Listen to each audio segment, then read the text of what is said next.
said a storm is coming, they're calling me out to play. Got a feeling I'm gonna win, and they think that I don't have game. I know before I've had a few falls, I've got dirt all on my face. Baby, today I'm gonna win, and you're gonna remember my name. You're gonna remember my name.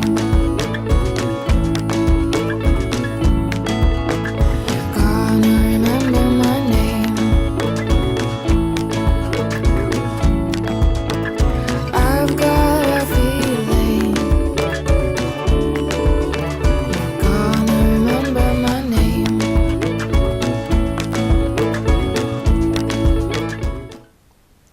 Hello and welcome to Supt. I'm Ken Hamilton, the superintendent of the Mount Vernon City School District and the host of Supt. First and foremost, I'd like to congratulate Mayor-elect Mr. Richard Thomas and the new members of the City Council.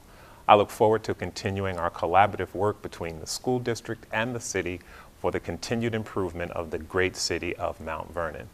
We have a great show planned for you today. We are excited about our first segment on this very exciting program in the district called Star Scholars.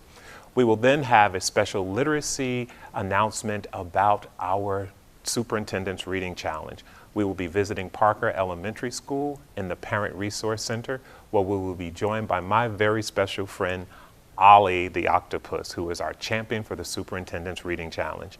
We need all of our students to read a minimum of 25 books to be eligible to participate in this tremendous carnival we have planned at the end of the year, where we will be raffling off 100 bicycles for students who have accepted the Reading Challenge. Then we will be talking about the bond. Everyone's been hearing about what is the future of Mount Vernon going to be like. I will share my 2020 vision for the city of Mount Vernon and what that means for our community. And then I will be announcing our holiday community event, where I will proudly present the most wonderful time, a holiday concert. The admission is free, but we are asking you to bring a canned good or a toy to help the community and those who are in need during this special time of year. We'll be right back when we kick off our show with our first segment on Star Scholars. They said I have troll teeth. That my voice sounded like a possessed baby doll. That no one would ever love someone as stupid as me. That I was fat, ugly. Disgusting. The effect of bullying is potent. We will no longer be the silent majority. Now, when you see online bullying, there's something you can do about it. We're gonna take action with the I. I am a witness. I am a witness. I am a witness. I am a witness. I am a witness, and so are you.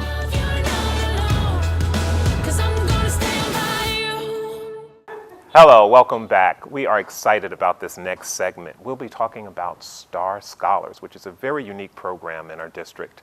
Joining me now is Trustee Darcy Miller and high school senior Sade Leslie.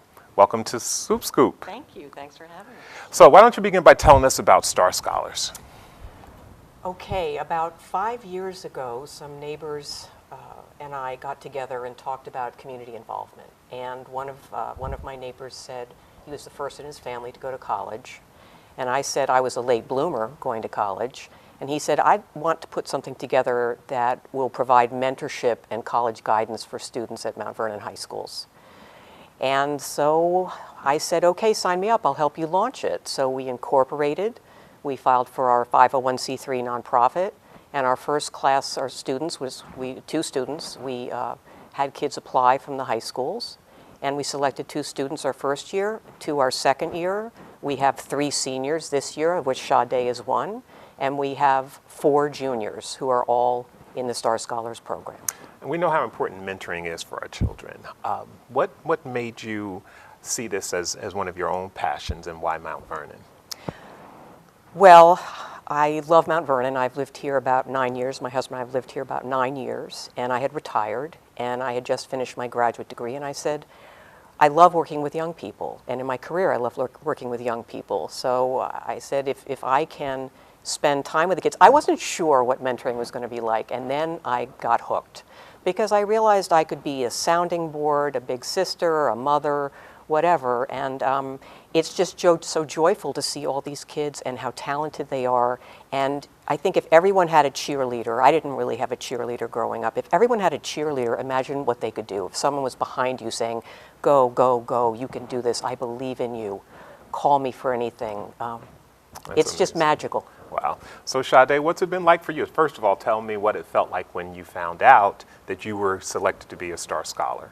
Well, I was already aware that the process was rigorous when they came and presented to us, and I had my doubts. I wasn't really sure if I could qualify, to be a part of the program. And it was an interesting process. So first I wrote an essay, and then they called me back and called me in for an interview. I met with all the board members, and that was, yes, it was very nerve-wracking. My palms were sweating. I could hardly drink any water. I could hardly talk. But they really made it a comfortable environment for me. It was really, really nice. Then I got a call in August that I got into the program, and for a moment I was just in disbelief. I didn't really understand what was going on, and then it kind of settled in that, wow, I'm a part of this phenomenal program, and I was really going to have mentorship and help with the whole college process, because I, along with one of our trustees, I am going to be a first-generation student in college, so it was really a brand new experience for my family, so I needed that help and that extra push. So what was it about Sade's candidacy that made you say, or the board say, all right, she's one that we should accept? Her scintillating personality. All the kids fill out an application, and we basically, and there's so many great kids. I think with Sade and some of the other students we've selected, it's about the drive, the intellect, the intellectual curiosity, and some of the challenges that they've had to overcome in their life. So we look and we say, which of these kids, these students, these young scholars, can we help the most? Who could benefit the most from free SAT prep, being taken on college visits, having someone to talk to every week, navigating the financial aid and application process. And we try to match up a mentor with a student who seems like they will really benefit from the process. If someone's a straight A student and has perfect scores and is the third kid in their family to go to an Ivy League school, we probably wouldn't pick them. Gotcha. Because they've already have the way, they know the way to go, they know the path. So for us, it's really who could benefit from having someone lead the way and shine a light on the outside world for them and what the opportunities might be beyond Mount Vernon. That's excellent. So Sade, what has being a Star Scholar meant to you? Like what have been the benefits for you being a part of this program that perhaps you would not have been able to enjoy otherwise? I would say that being a part of this program, I've learned skills with networking, which is very vital. Nowadays, it's as if everybody has a degree, but you also have to have networking communication skills, and I think that program definitely helped me with that. My mentor, Arlene Zuckerman, she's amazing. She helps me with all my essays that I have to do. Even if it's not college-related, she will still help me out. She's the person that I can go to and talk to about anything. So it's as if I've gained a friend and kind of a third parent through the program, so it's really been great help for me, and the SAT prep has been great help for me as well, because I never really done any sort of exams like that, and they put us through a mock exam first so that we can get our feet wet with the whole process, and it's really been great. And the college tours as well, I've actually found one of my first choice loves through one of our college tours, which is to Columbia. So. Excellent. How's the initiative funded? Well, so far it's just grassroots. It's in the beginning, before it took us 2 years to get our nonprofit status, it was just a bunch of neighbors contributing, and once we got our nonprofit status, a few of our trustees on Star Scholars Board have matching grants from their companies. And then some other community members were just getting the word out now. We figured we wanted to wait until we had kids who were success stories in college, which we do have now, to be able to say, okay, let's build this. Because, so the answer is a bunch of very interested and motivated people have been contributing money so far. We spend several $1,000s per student, so it's not exorbitant. We don't have offices. We don't get paid. But our program is only limited by, really, it's not so much money, because we think we can raise the money. It's mentors, finding people who are willing to give the time and meet with the kids one-on-one. Wow. So Sade, what advice would you give to other students who may be first generation to go to college and may not necessarily have the resource that you found through Star Scholars? I would say don't be afraid to use the people who are surrounding you. I find that in school, I found a lot of people who can help me as well. Teachers are there to help you. They might look stressed because they have so many exams to grade or so many students in their classes. But if you really sit down and have a conversation with someone, you can really find help in Mount Vernon. So what are your plans for after high school?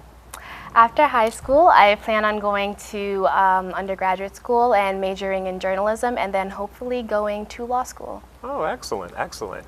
And so how does your mentor help you navigate that course? I know you talked about the application process and the essays and the test prep kinds of things, but beyond that, how have you utilized your mentor to help you through these choices that are ahead She's of you? actually found connections with people who are current journalists, so I've had sit-downs with them to kind of figure out what that world would be like for me and to see if this was really something that I wanted to do. Yeah, I've had communications with people such as that to make sure that this is really the kind of field that I want to do, and she's helped me with applications for other programs as well. That's excellent, excellent. So what's your plea, your appeal to other folks who may want to become mentors and join Star Scholars? Well, I think people should go to our website, mountVernonStarScholars.org, and check it out. You'll see pictures of the students. You'll see where our college sophomores are. You'll see where our college freshmen are. You'll see Sade's class, the seniors. Soon we're going to be putting up the pictures of the juniors. You'll read how you can become a mentor, how you can donate, what our mission is. And you can also communicate with the students. We're hoping that through the website, we're going to be able to bring graduates of the program back to help mentor future scholars. The other really critical thing is to emphasize that all kids should apply. Anyone who has an 85 average or better, GPA or better, can apply for this program. The first year, because no one knew what it was, and we were still developing what it was, we had maybe 6 or 7 applications. This past year we had 19. And it was really tough to select 4, Wow, I have to say. And we were really only limited by the number of mentors. So go on the website, learn how to be a mentor, leave us a message. One of our mentors can reach out to you and tell you what the commitment is and what a joy it is. I mean, this is for many of us in this community, it's a give back part of our life. And there couldn't be a better way to give of your time in this community. And I think that is an excellent message for our kids to have. So, Sade, what is your commitment once you have accomplished your goals and you've acquired the job that you want to have in the field? What is your commitment to come back to the community and be a part of a program or start your own program similar to Star Scholars? I definitely want to come back and give back to the community. I think it's definitely necessary for people to see that I was in your shoes and I made it, and you can do it too. Really and truly, there's no difference between me and any other student that you can find in this high school. We all have that possibility to I do think that. you are an extraordinary ambassador for our school district, and I appreciate you being on our show. Thank you for And having thank me. you so much for what you do. You're welcome. My pleasure. Thank you for Pleasure joining to us, meet Sade. you. Thank you. And we'll be right back. We're going to be heading over to Parker Elementary School in the Parent Resource Center, and I'll be joined by my good friend, Ollie the Octopus, and we'll be talking about the Superintendent's Reading Challenge. We'll be right back. Okay, so what would you bring to my company? What do you need? I need problem-solving skills. I got through high school without a car, a phone, or a computer. No college degree, though. Not yet, but life's taught me a lot, and I'm ready for more. Well, you're not the typical kind of candidate that I hire. But you are exactly what I'm looking for. Your company could be missing out on the candidates it needs most. Learn how to find a great pool of untapped talent at gradsoflife.org. Welcome back to Supt Scoop. We have been moving forward with jet-like speed with the Superintendent's Reading Challenge. We're challenging all of our students to read a minimum of 25 books, and this will culminate into an extraordinary festival at the end of the year where students will have an opportunity to win a bicycle. Our goal is to give away 100 bicycles, and some very special youngsters will be invited to join me at Dave & Buster's as well. So we're at Parker Elementary School. I'm here with Principal Natalie Dweck and Ollie the Octopus, who has been the district mascot for the Superintendent's Reading Challenge. Thank you for having us here, Principal Dweck. Thank you, Dr. Hamilton. I'd like to welcome everyone to our Parent Resource Center at Parker Elementary. We have extended an invitation to all of our parents and to our community members to come into our school. We want our parents to be a part of the educational process. We want them to be a part of our growth and part of our success. We believe that parents make a world of difference. We have some special guests with us today. Besides Ollie the octopus, we have our second grader, Chase, our kindergartner, Chelsea, and they're here with their mom, Mrs. Tiffany Deans. Hi, thank you for joining us on Supt Scoop. So you're going to read for us today? Yes. All right, let's get started. The name of this book is Rain School by James Rumford. In the country of Chad, it is the first day of school. The dry dirt road is filling up with children. Big brothers and big sisters are leading the way. Will they give us a notebook, Thomas asked? Will they give us a pencil? Will I learn to read like you? Stop asking so many questions and keep up, says the big brothers and big sisters.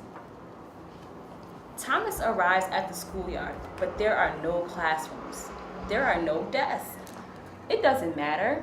There's a teacher. We will build our school, she says. This is the first lesson. Thomas learns to make mud bricks and dry them in the sun. He learns to build mud walls and mud desks.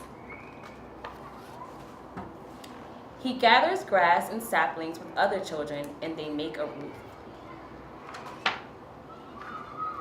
Inside, it is cool. It smells of the earth. It smells of the fields ready for planting. Thomas helps bring in the little wooden stools. Everyone sits down. This is the moment they have been waiting for. The teacher brings in a blackboard. On it, she writes a letter. A, says the teacher. A, says Thomas with the other children.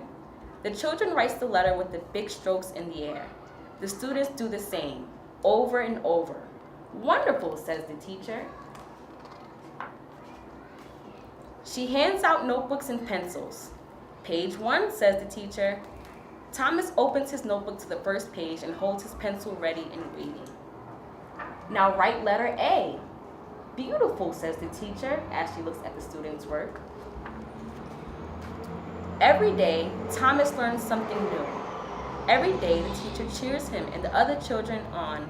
Excellent job, she says. Perfect, my learning friends. The 9 months of the school year fly by. The last day has come. The students' minds are fat with knowledge. Their notebooks are rumpled from learning. Thomas and the other children call out, "Thank you, teacher."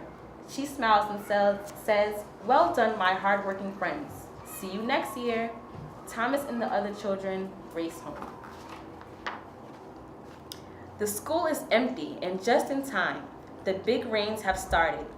The drops come down hard and fast. Strong winds tear at the grass roof. The rain finds its way inside. The school's mud walls are soaked and start to slump. The mud desks too. Slowly, the school disappears until there is almost nothing left. It doesn't matter.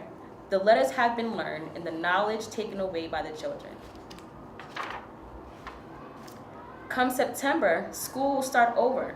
Thomas will be a big brother then, leading the children on their first day to school. They will all stand in front of their smiling teachers, ready to build their school again. The end. Well done, well done. Thank you so much for being with us on this edition of Supt School. Did you enjoy that, Chase? Mm-hmm. Yeah? Me and my boy Matt had it good. He had catnip that was off the hook. But one day, he brings a girl home, and she's allergic to cats. Every sneeze was a nail in my coffin. Now I'm in a shelter. It's decent, but they don't even have Wi-Fi.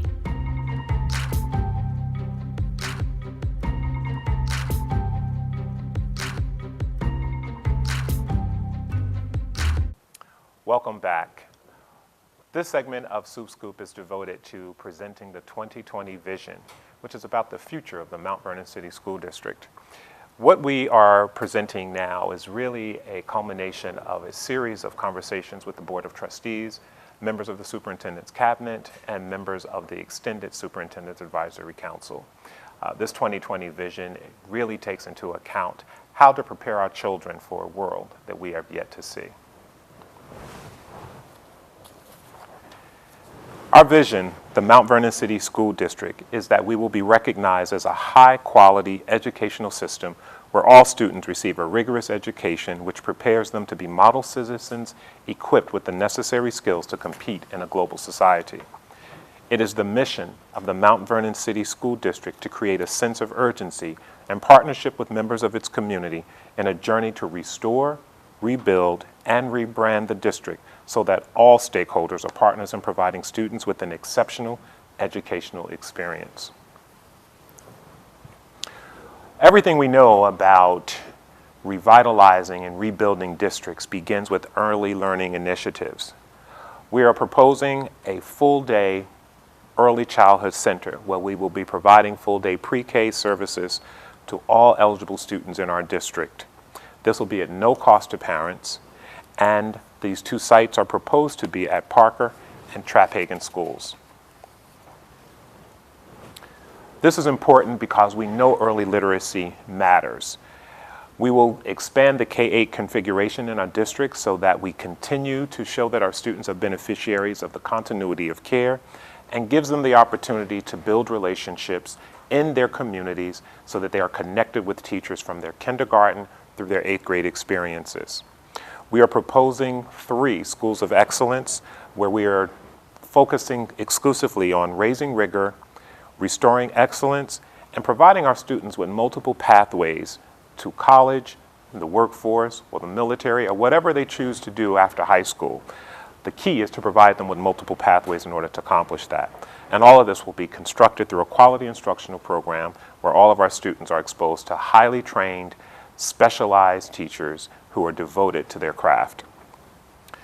And we also know that we have to devote some time and attention to restoring our fields and improving our buildings. This has the opportunity to increase property value, expose our students to competitive sports, improve curb appeal, and restore a sense of district and community pride. Our fields and our buildings have been significantly neglected for many years. This is an area where we can no longer kick the can down the road, and we have to address it. One of the programs that we are proposing will be at Thornton School, where we will offer general studies and a concentration in the arts, where there will be an emphasis on dance, theater, instrumental and voice music, along with the visual arts. Our next program, regarding the 3 schools of excellence, will be at A.B. Davis, where we will offer a concentration on science, technology, engineering, art, and math. Of course, we'll offer a general studies program at all of our schools. The emphasis at A.B. Davis will be on chemistry, art, architectural engineering, math, communications, robotics, engineering systems, and we will be offering an international baccalaureate program. At Mount Vernon High School, one of our largest facilities in the district, we will offer our students an opportunity to expand career and technical education opportunities through agricultural, business and marketing, family and consumer science, health, technical, and trade. We will also expand our PE programs and our TV and TV production opportunities for our students and the exploration of global studies.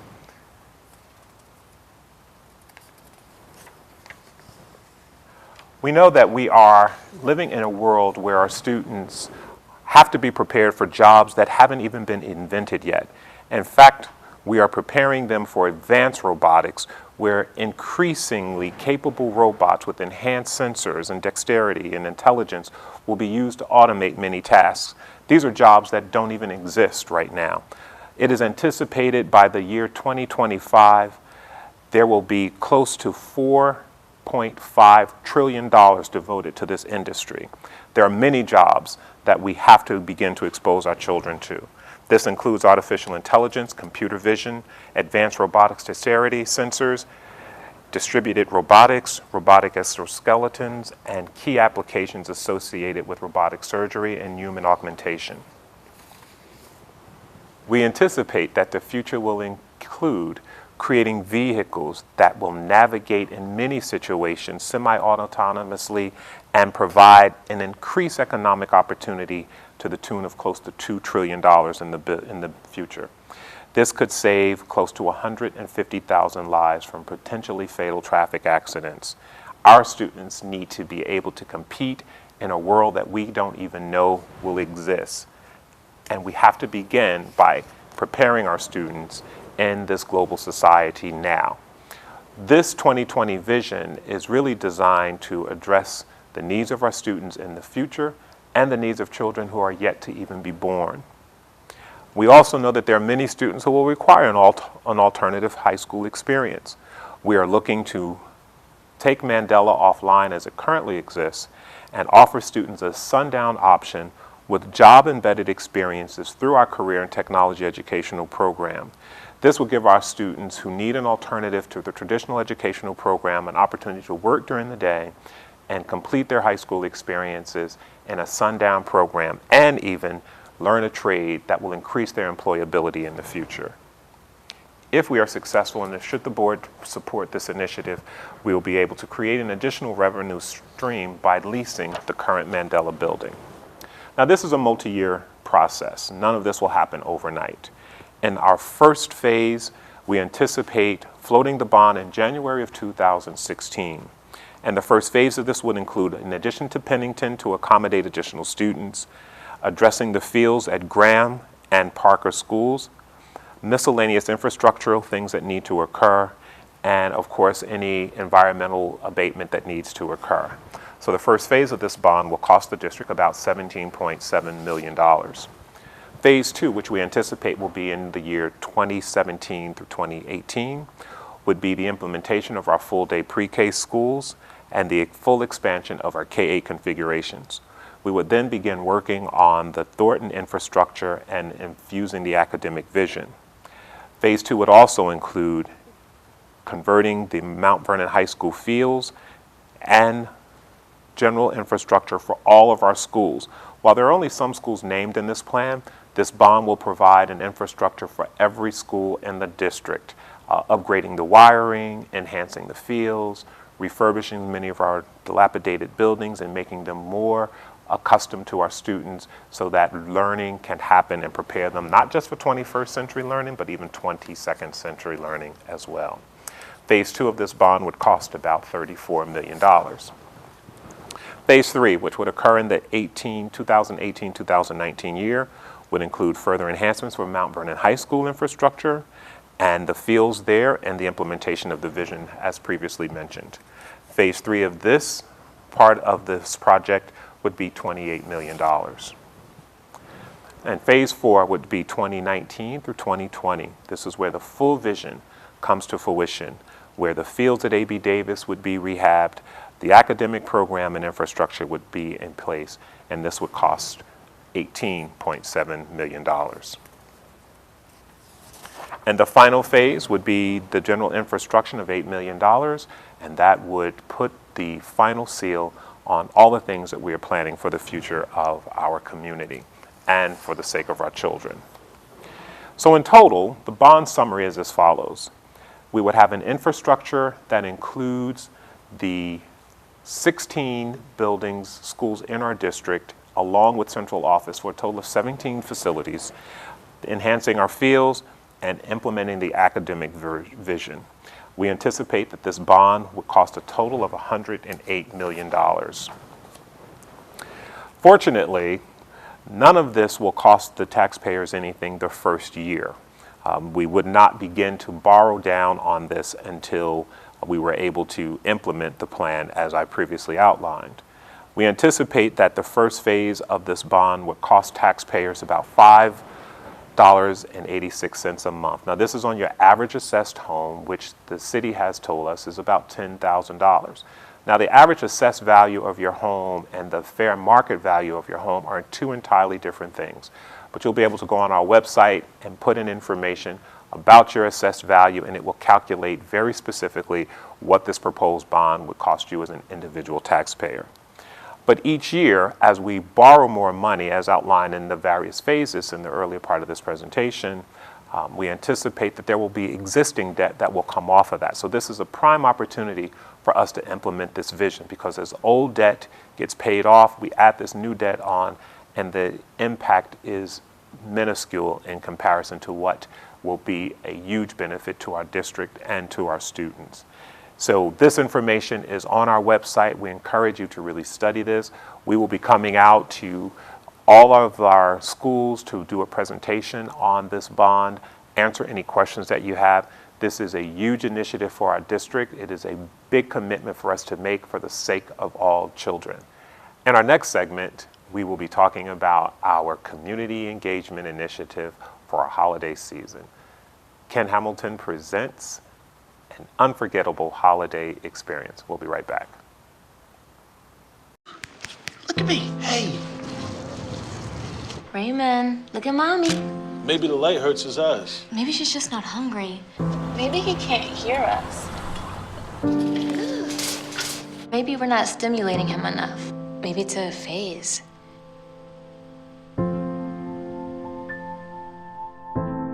Avoiding eye contact is one early sign of autism. Learn the others today. The sooner it's diagnosed, the better. Welcome back. We know the holiday season is an extremely joyous time for our community. This is my opportunity to present to you a wonderful time. This is a holiday program where there will be special guest artists coming in to share in this holiday season. Admission is free. This will be held on December 5th at 7:00 p.m. at the Mount Vernon High School. And although we're not asking you to pay to enter, we are asking that you bring a canned good or a toy. There are many families in our community and even outside our borders whose holidays may not be as bright as some of the others. So we're using this as an opportunity to start a food drive and a toy drive so that we can help other people in our community. It'll be a great time to come together and kick off the holiday season. So please join me at Mount Vernon High School on December 5th at 7:00 p.m. You will not be disappointed. Look forward to seeing you there. Thank you so much for joining us on Supt Scoop. That's all the time we have today. On our next episode, we will continue to highlight some of the extraordinary work that our children are doing throughout the district and beyond. We have some students at Mandela School who are committed to a community service project, and we're going to be talking about that. We'll give you a little more information about our bond and how you can calculate what the bond will cost you as a taxpayer. We'll have Assistant Superintendent Ken Silver join us to talk about the implications on our budget, and we look forward to seeing you on the next episode of Supt Scoop.